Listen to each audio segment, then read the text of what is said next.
By the authority vested in me as President by the Constitution and the laws of the United States of America, it is hereby ordered as follows.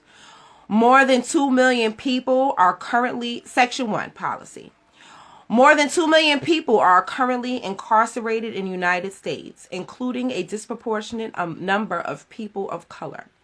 There is a broad consensus that our current system of mass incarceration imposes significant costs and hardships on our community, on our society and communities, and does not make us safer.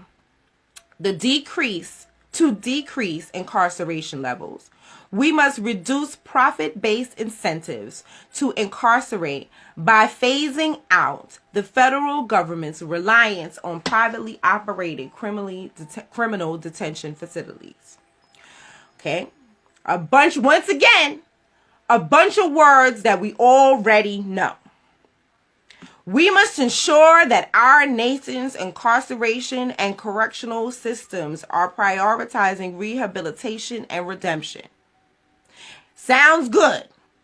Incarcerated individuals should be given a fair chance to fully reintegrate into their communities, including by participating in programming tailored to earning a good living, securing affordable housing, and participating in our democracy as our fellow citizens. However, privately operated criminal detention facilities consistently underperform federal facilities with respect to correctional services, programs, and resources. We should ensure that time in prison prepares individuals for the next chapter of their lives. Once again, a bunch of words. They ain't said what they gonna do. The federal government also has a responsibility to ensure the safe and humane treatment of those in federal criminal justice system. However, as the Department of Justice Office and Inspector General found in 2016, privately operated criminal detention facilities do not maintain the same levels of safety and security for the people in the federal criminal justice system or for correctional staff. We have a duty to provide these individuals with safe working and living conditions. They have not said how they're going to do that. Contracts. This is the meat. Contracts with privately operated criminal detention facilities. The Attorney General shall not renew. Oh, did y'all hear me? Renew. People aren't catching that word. It is very important that you listen to the words that these people use. They trick us with the words. They got you thinking that they're going to do something. He said, the Attorney General shall not renew Department of Justice contracts with privately operated criminal detention facilities as consistent with applicable law. Okay? So here's the thing. When do the current contracts expire? We don't know how long the current contracts are going on because he said renew. With the contracts could be what? We don't know. He said renew, which means they're going to live out the current contract. Okay? So I want you guys to think. He's sitting here telling you, oh, we're going to cut private prisons. That's not what he's saying. He's saying he's not going to renew the contract, which means they're going to live out the existing contract. How long is the existing contract? These are the questions we need to be asking. Instead of sitting here letting him tell us and shuck and jive in front of us and tell us like he's doing something. Ask questions. Neely Fuller said, ask questions. Section 3, general provisions. Nothing, and this is about to end right now. Nothing in this order shall be construed to impair and otherwise affect the authority granted by law to blah, blah, blah, blah, blah. Okay? It's like 3 more lines left. Once again, I want you to see, this is from the U.S. government website. All right? Now, it is so interesting to me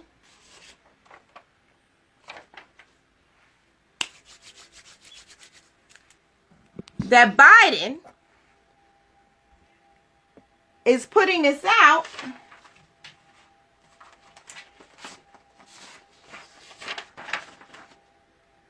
because I was reading an article from 2016. The end of private prisons in America, not so fast.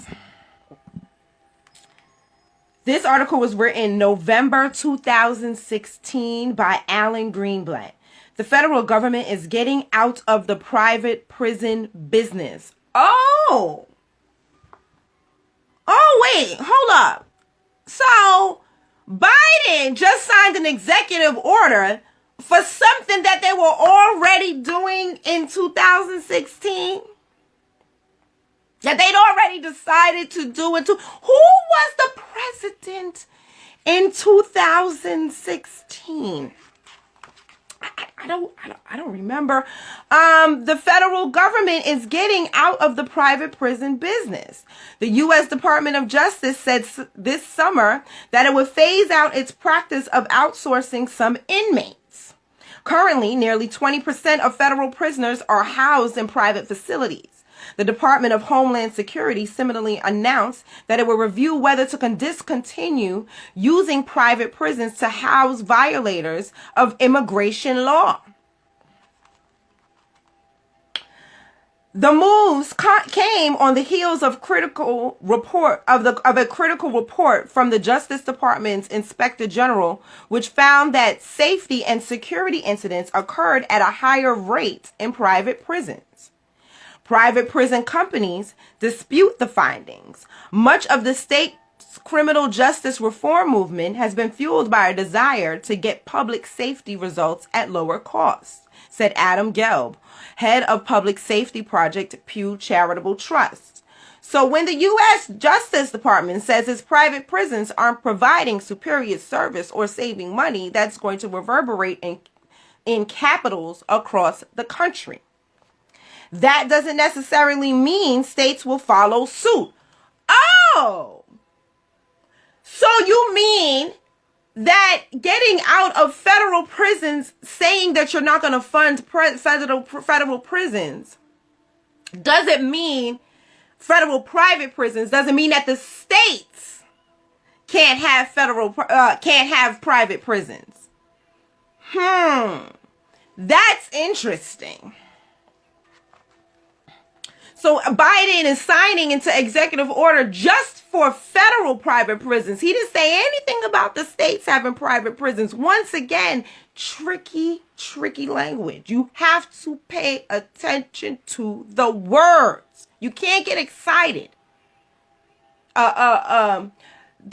Claude Anderson says all the time, you gotta open it up like a fish, fillet it, open it up, see what's inside, take it apart. What is it? Ask questions. What that mean? Don't just get excited. Read it. The number of state prisoners housed in private facilities has already been declining. Already in 2016. So they can't take credit for that either. After peaking in just under 9%, sorry, my printer was out of ink, so I'm like struggling to read through this ink here. Yeah, I'm telling you, I had some obstacles, but we're going to get through it. Peaking at just under 9% in 2012, the share of prisoners in private facilities is now under 7%. Still, there are some states that continue to rely heavy on private prisons, whether because of capacity issues or ideological preference. Hawaii, Montana, New Mexico, and Oklahoma all keep a quarter or more of their prisoners in private facilities. The federal moves are unlikely to change that. I didn't say it. I didn't say it. Mr. Greenblatt said it. Kentucky decided to stop using private prisons back in 2013. In August, however, right around the time the feds were announcing their phase out, Kentucky said it was looking into reopening 2 private prisons to to deal with overcrowding. Sorry, the ink got really, really light there. Transferring about 16,000 prisoners to private facilities would take some of the pressure off. This doesn't represent the change in philosophy. John Tilley, Kentucky Secretary of Justice and Public Safety, told the Louisville Courier Journal, "This is simply a pragmatic approach to a problem of capacity that we have at the moment." Some policy makers think private prisons are a bad idea, while others are supportive. But the declining private prison population, it seems, may have less to do with policy debate in the overall number of incarcerated criminals. The recent decline in private prison populations, for the most part, tracks recent declines in criminal sentencing. Fewer prisoners. Gosh, the ink is like bare. But private prison companies may have spotted a few opportunities as states shift their approach to criminal justice. As private prisons phases out the contracts, people should be watchful of where private prison companies may be going next, says Nicole Porter, advocacy director for Progressive Sentencing Project. There have been new efforts by well-known private prison companies to enter into contracts with government and at the state and federal level over re-entry services and electric monitoring of people under alternate sentencing. I didn't say it. So, Biden is telling us that he's, one, going to get out of private prisons, federal private prisons. One, he said that he did not say he was getting out of the federal private prison business. He said that he wasn't going to renew the contracts. Okay? We need to pay attention to these tricky words. Then we find out that he specifically mentioned federal private prisons, which means state private prisons will still be up and running. Then we find out that the private prisons are getting into electronic monitoring. So he didn't say that he was going to not renew a contract with the same company for electronic monitors. Think private prison companies are going away under Biden? They have other plans. This is 11/17/2020. Okay, this is from the Marshall Project. Let me just show you the article. Sign up for free text alerts. You can find the link in my bio or in the description.